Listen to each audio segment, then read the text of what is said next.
Guys, welcome back to the channel. Today we're actually going to be tackling one of the biggest things that plagues the SMMA industry and beginners just getting into SMMA, and that is, do you actually have to be an expert at your service, such as, Facebook ads, Google ads, email marketing, whatever it is that you're offering as a service? Do you actually have to be an expert to actually offer that to clients and actually get paid and build a successful agency? And to be honest with you guys, the answer is no. I'm actually going to break down why being an expert is actually a myth. If you see me looking over here, by the way, guys, it's because I've got a couple of notes that I really want to jot down and really want to get these most pressing points over to you guys, if you will. So point number one is, when you're an expert, right, I've noticed that it actually triggers what you call golden handcuffs. Now, I actually read a book called The E-Myth. I always mention this book, but I feel like this book really changed my life, just because I feel like I read the book at such a crucial time in my kind of like agency, where I was kind of like switching over to like the e-commerce kind of like industry, if you will. And I was like, you know what? I don't really know how to run ads for these e-commerce businesses. What am I going to do? Then I started reading this book, and it basically broke down where there's this kind of like, I forgot the actual story, but it goes something on the lines of this. There's a woman, she's really good at baking. So all her friends tell her, oh my God, Sally, your cookies are so good, you should open a bakery shop, for example. She then goes and proceeds to open a bakery shop after some thought. Then what happens is she becomes the head chef, if you will, or head baker, if you will, at her own bakery store. She then has to kind of like bake every single day just to keep the business actually ticking over. So what she's actually done is created herself a 9-to-5 job instead of a business. So it's a job disguised as a business. Now, if you're an expert at what you do, for example, if you're the person doing the Facebook ads and you're the Facebook ads expert in your service delivery, obviously there's multiple different services that you can actually offer, but let's say you are the head person in your agency. That basically means you've just created what you call golden handcuffs. For example, if you go and close 10 clients right now, yes, you're making a whole bunch of money, so your money's gone up, but now your time's actually gone down. So you've made all this money, but now you don't have the time to actually even spend it. So you've created what you call golden handcuffs. Golden handcuffs is where you basically start a business and you go about actually doing the service yourself and you're the head person. Now you can't actually leave your own business unattended, because if you're not in the business doesn't run. The litmus test for knowing that you've actually got a proper business is if you can actually step away from your business, actually go on holiday for like maybe, 2 weeks, 3 weeks, 4 weeks, or whatever it is, and then see if your business grows without you. If it doesn't, you don't actually have a business. A business is supposed to give us financial freedom, time freedom, and location freedom. If it violates one of those 3 rules, I like to say this, if it violates one of those 3 rules, it's not really a business. Obviously, it takes time to work up to that, guys, but what I've noticed is that if you're an expert in your service, you're actually going to be at a disadvantage. The reason being is because it's going to be you managing all the clients, so your time's actually going to go down. Not only that, but you probably can only handle maybe 4, 5, 6 clients before you actually start maxing out. Not only that, but if you're running the entire business from A to Z, so you're doing all the lead sourcing, all the prospecting, all the outreach, the sales, and the service delivery, what's going to happen is all your time's going to be taken up with service delivery, and you're not going to be able to do any lead sourcing or prospecting or first line writing if you don't have a team. That is, by the way, that's a story for another day, if you will. But if you don't have a team doing this, you're going to do it all yourself, which basically means you're not going to be able to crank out enough outreach. That then in turn means your business is never going to scale past that 10K per month mark, which is something that I actually teach heavily in agency tramitation, and the spots are obviously still available, guys. All you need to do is click below and you can actually watch our entire video basically explaining what agency tramitation is. It's basically a program that teaches you how to go about scaling your agency the right way using what I like to call the outsource model, if you will. It's agency 2.0 using the hybrid system as well. So the hybrid system is basically where you stack up small ticket clients using Upwork, like I keep mentioning, and then you actually use that cash flow to hire certain people to do certain things for you, such as lead sources, first line writers. You can buy certain software that helps you to pull in thousands of leads within milliseconds, so you don't have to worry about all that sort of stuff. Anyway, guys, that's point number one. Golden handcuffs is what you're going to run into. Point number 2 is this. Let me ask you a question real quick. If I was to ask you, can you actually make a hamburger or a beef burger better than McDonald's? Let me quickly just ask you this real quick. So can you actually genuinely make a cheeseburger better than McDonald's can? I'm pretty sure all of you should have said yes at that. I doubt, and I mentioned this in agency tramitation as well, this exact example, but I doubt a lot of you, I doubt the actual McDonald's burgers these days are even real meat, to be honest with you guys. I'm pretty sure all of us, if we had some real nice prime beef, we could actually make a way better beef burger than McDonald's. So why is it that you don't have a burger business that's making more money than McDonald's if you can genuinely make a better product than McDonald's? You see, it's not always about the product or the actual service delivery, guys. There's so much more that goes into a business. There's, the actual sales, the actual outreach, the actual scaling of the business, the managing of the business. You see, it's not just about the actual product itself. Obviously, this is very important, the actual service delivery.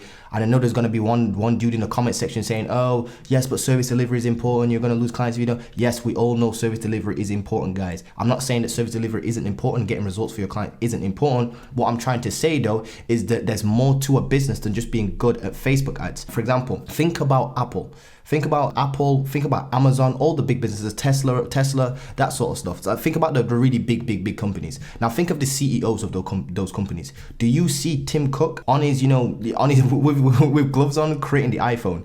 No, he's got engineers, software developers, those sorts of people. So my question to you is, if they're so good at creating iPhones and making the perfect phone, everybody loves iPhones these days. If you're an Android user, think about whatever company you're with. Think about it. They've all got engineers building their phones for them.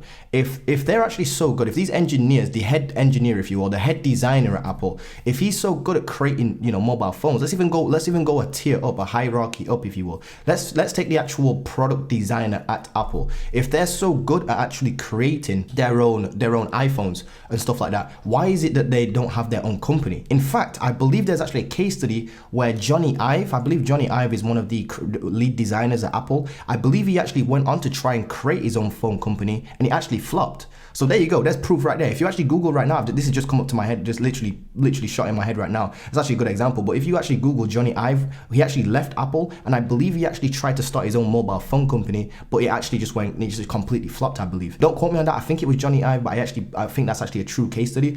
But as you can see there, that's proof positive that there's more to a business, if you will, than just being an expert at what the actual product thingy-majig is, or the service delivery is, if you will. So as you can see, there's much more that goes into the business. Again, there's sales, there's marketing, there's all sorts that goes into the business. It's not just a service delivery. So there's a good point for you right there. And next point for you guys is that I want to ask you guys, what even is an expert? Like, think about this, like, logically. Let's literally sit there and think about this logically. What actually is an expert? Is it something that's measurable? Is it tangible? Is it just subjective?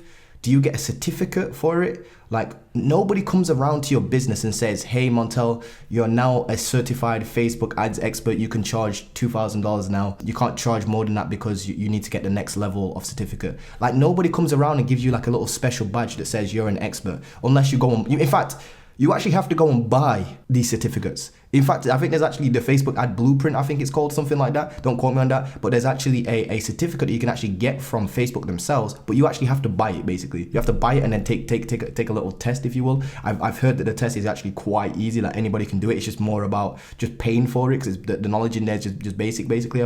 This is what I've heard apparently by other agency owners and stuff like that. But apparently you can pay. It's like a pay to play, basically. It's literally like those games where you can't complete them unless you pay for certain shit. So basically it's so easy. It's very easy to do, but it's just that not many people do it because you have to actually put money down and actually pay for it. But apparently, I don't know how true that is. Don't slay the messenger here.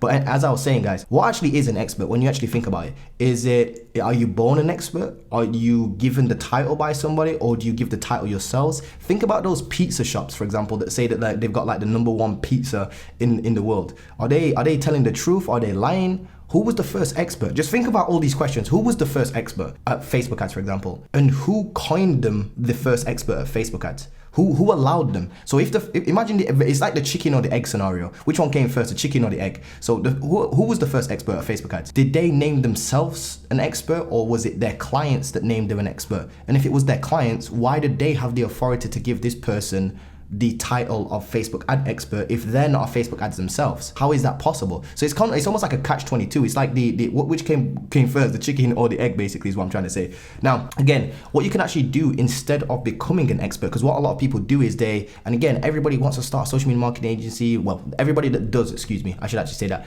Everybody who does want to start a kind of like social media marketing agency, if you will, the first thing that they run into is like, oh, I don't know the service delivery. I don't know how to get clients results, so therefore I can't run an agency. That's absolutely BS, guys. You need to be able to think outside the box and actually come up with better solutions than that. What I actually recommend you do is actually have an expert in place before you actually start reaching out to clients. In fact, technically you want to do it at the same time. You want to start reaching out to clients and then actually get a media buyer at the same time, so that you actually have your media buyer ready, that sort of stuff in the back end. And I found that having an expert in place of your business is a win-win-win situation.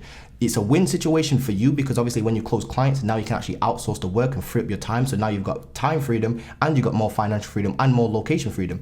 The second actual win is that your client is now going to get even better results because your expert is probably going to be even better than you, and they can dedicate more time to actually getting the best results possible for your client. So your client wins, so they're happy and they stay on longer, which in turn is a win for everybody, because now it's like a win within a win, because now your client stays on longer, which means you actually make more from that said client. And if you have a ROAS deal, the better results you get, you can actually get more back from that. So there you go, there's another win right there. And I guess the last win is that your media buyer themselves, for example, they actually get paid to do what they love, basically, long story short. So they get paid to do the actual Facebook ads delivering, and these people actually genuinely just love crunching the numbers. They love the actual digital marketing stuff. And it's funny because I actually asked my media buyer, like, if you're so good at running Facebook, and this is a question that I genuinely ask and tell people to kind of ask their media buyers when I teach this in like agent tramitation and stuff like that, when they're finding their own media buyers, so that's something I teach in there. But like, I also ask my actual media buyers when I'm actually on a call with like an interview with them. I ask them, okay, so if you can get all these great results and you're absolutely killing it with Facebook ads, why don't you have your own agency? I already know the answer in my head, but I want to see if they know. And they basically break down that like they don't actually want to run an agency. They can't be bothered with the stress of doing the sales, the lead sourcing, and everything else that comes with a business. They literally just want to do the act of getting the creatives together, writing the copy, and actually just doing the media buying stuff and making sure that the numbers are actually ticking over and they're profitable. So that's the myth broken. You don't need to be an expert at Facebook ads. I do recommend, though, again, there's going to be another dude in the comment section. I'm just going to send you to this bit right here, the video. It's going to literally just give you the timestamp. I do recommend you understand your service enough to sell it to clients and to actually understand what good results actually look like and what the KPIs are. So don't be obviously just clueless about Facebook ads. I want you to make sure that you understand the service, understand kind of like how to scale brands, and understand how this all works as a whole, if you will, and then obviously find yourself a media buyer. There's no point trying to be clueless and getting a media buyer and stuff like that. You at least want to make sure you have a handle at it. But do you need to be an expert, at everything A to Z Facebook ads? No, not at all. I'm not an expert at all. I still have clients. We're still getting them great results and stuff like that. So guys, with that being said, I hope you guys are doing well. I hope that I've dispelled this myth for you. Go out there, start landing clients, guys. You don't need to be an expert at this, and you definitely don't need to spend 6 months learning Facebook ads to get you your first client, or doing Facebook ads yourself before you actually get clients. So that being said, guys, hope you've enjoyed this, and I hope this has actually dispelled that myth for you. And I'll see you guys in the next video. Don't forget to like, drop a comment, and make sure that you turn on the notification bell as well. Also, if you want any questions answered from me, please make sure that you actually DM me on Instagram at montel.gordon. And if you're actually interested in one-to-one help with me, the mentorship stuff, I do help people go from 0 to 10K, and that's a guarantee as well. So if you don't get clients, you actually get a full money back guarantee. And you also have an option to jump into agency tramitation, and it's 50% off right now. That sale is actually going to be going up to $997. I keep saying this, but I want to make sure that it's probably the end of the month I'm actually going to be closing off this sale and actually increasing the price to $997. That being said, guys, hope you're doing well, and I'll see you guys soon. Peace.